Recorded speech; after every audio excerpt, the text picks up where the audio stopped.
The Monaco Grand Prix wrapped up I'd say about 45 minutes ago, and Lando Norris took the win from pole position. Lando Norris did not lead flag to flag, but there was barely any overtaking, as most of the overtaking took place in the pits. We had a couple of retirements, a couple of incidents, but not much happening whatsoever throughout the race, as realistically everybody was clamoring for a safety car or a red flag so that something would happen.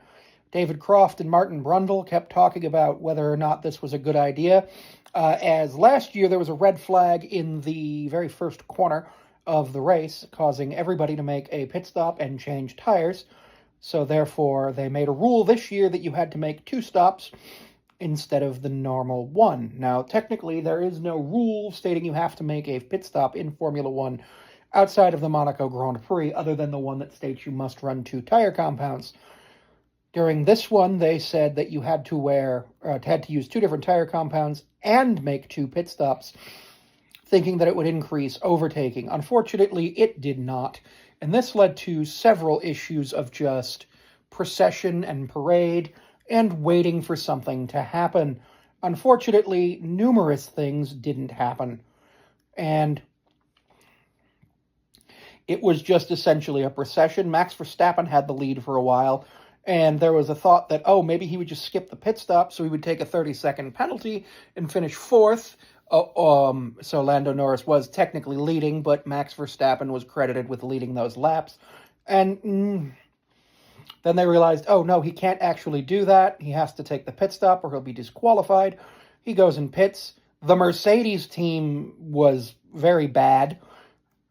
There was a suggestion from David Croft to maybe have the race be a minimum 2-stopper, 3-stopper, or potentially even breaking it up into stage racing was something that he thought of. But I'm totally fine with Monaco being a race where qualifying matters. And while I understand that this gimmick was meant to try to improve the sporting spectacle and to improve the racing, it did not.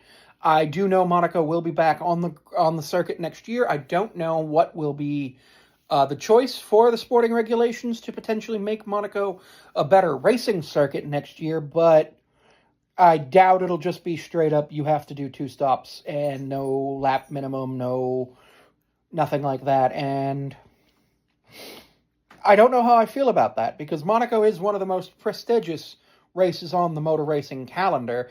It, alongside with the 24 Hours of Le Mans and the Indianapolis 500, make up the Motorsport Triple Crown, and losing that would mean that we'd have to have another Triple Crown race, perhaps the Daytona 500 or the 24 Hours of Daytona, or, I don't know, Belgium in Formula 1, or the F1 World title.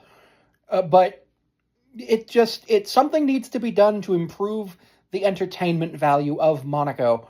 Otherwise, people will stop tuning in.